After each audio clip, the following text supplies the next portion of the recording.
আসসালামু আলাইকুম ভিউয়ার্স, আলফার অফিসিয়াল থেকে আমি আলফার বলছি। আজ আমি আপনাদের সামনে একটি নতুন টুপ নিয়ে এসেছি।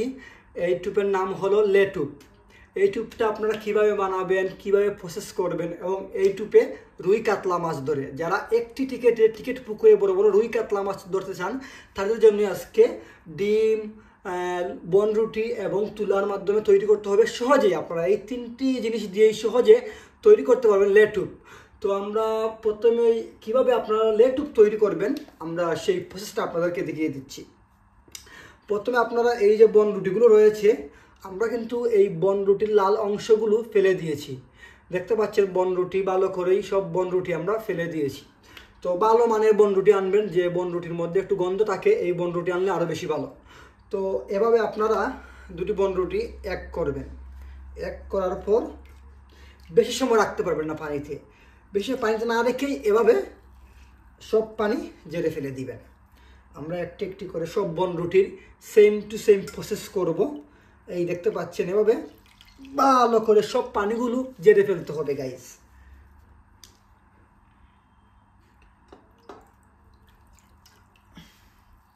দেখতে পাচ্ছেন আমরা সব পানি একদম বনরুটি ঝেড়ে ফেলেছি।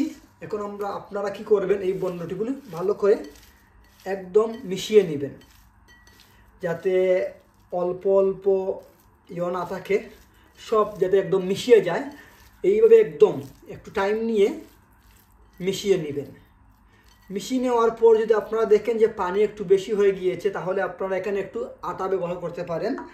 তারপর আপনারা কি করবেন, এই লেটুপটা খুব সহজেই আপনারা এই রুই কাতলা মাছের জন্য আপনারা একটি মাত্র টিকেটে একটি রুই কাতলা যদি ধরতে চাইলে আপনারা এই টিউব ব্যবহার করতে পারেন। তারপরে আমরা কি ব্যবহার করব, তুলা।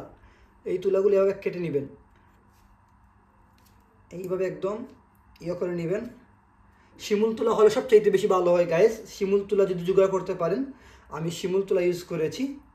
তো এই তুলাগুলো ভালো করে এই লেটুপের মাধ্যমে মিক্স করে নেবেন। মনে রাখতে হবে, তুলা যদি আপনি ইউজ না করেন তাহলে কিন্তু আপনার বড়শির মধ্যে এই লেটুপটি ভালো করে লাগবে না, যার কারণে আপনারা তুলা ব্যবহার করতেই হবে। তুলা ব্যবহার না করলে আপনি রুই কাতলা মাছ বলেন আর পুঁটি মাছই বলেন, কোনো মাছই ধরতে পারবেন না। তো আপনারা ভালো করে করবেন, তুলাগুলো মিক্স করে নেবেন। তুলাগুলো মিক্স করার পর দেখতে পাচ্ছেন আমাদের এখানে তুলা পানির পরিমাণ বেশি হয়ে গিয়েছে, যার কারণে আমরা এই পানিগুলো প্রসেসগুলো করে নিব আটা দিয়ে। আবার তোমার পানিগুলো ভালো টাইট করে নিব, যেহেতু আমাদের টুপগুলো একদম দেখতে পাচ্ছেন লুজ হয়ে গিয়েছে।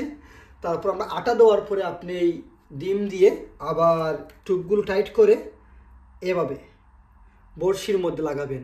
দেখবেন গাইস, এই লেটুপ আসলে খুব বেশি কার্যকরী একটি টুপ এবং এটা নতুন ট্রেন্ডিং ভিডিও। এই লেটুপ দিয়ে আপনি রুই কাতলা মাছ ধরতে পারবেন। আর যারা নিত্য নতুন ফিশিং ভিডিও এবং ফিশিং টুপ পেতে যারা আমার চ্যানেলটি সাবস্ক্রাইব করে আমার সাথেই থাকবেন। আসসালামু আলাইকুম।